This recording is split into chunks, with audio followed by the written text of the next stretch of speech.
फूल लोढे गैली गौरा बाबा फुलवरिया हो। लोढेली भङ्गिया धतुर, लोढेली भङ्गिया धतुर। बसाह चढल अइले तपसी भिखरिया हो। सब फूल दिहले गिराई, बसाह चढल अइले तपसी भिखरिया हो। सब फूल दिहले छितराई, रोवती बिलखती गौरा घरे चलियावेली।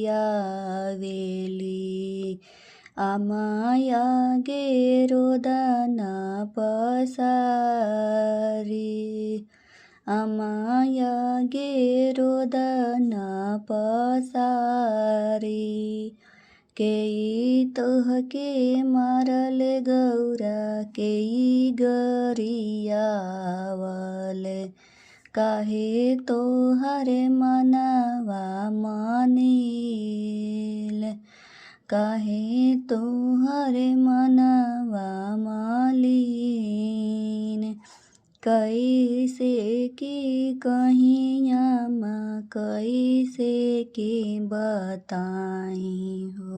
हमसे कहलो ना जाए, फूलवा लोढ़न गइनी बाबा फुलवरिया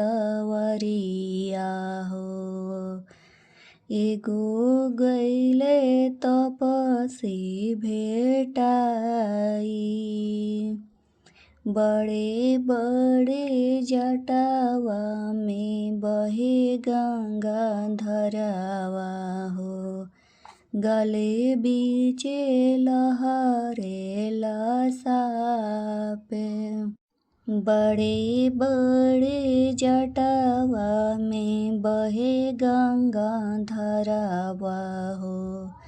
गले बीचे लहरेला सापे, भसामी भाभूतिया अंगे अंगे लगावले हो। गोड़वा में फाटल बेवाई, गोड़वा में फाटल बेवाई। बाघावा के छलवायामा कमर में लगावल, चोकटल रहे उनकर गाल। जरी गइल गौरा तोहरे बुधिया ज्ञानवा हो। अकिल गइले हेराई, जरी गइले गौरा तोहरे बुधिया मतिया हो। अकिल गइले हेराई, उहे त रहल तीनों लोक के मालिकवा हो।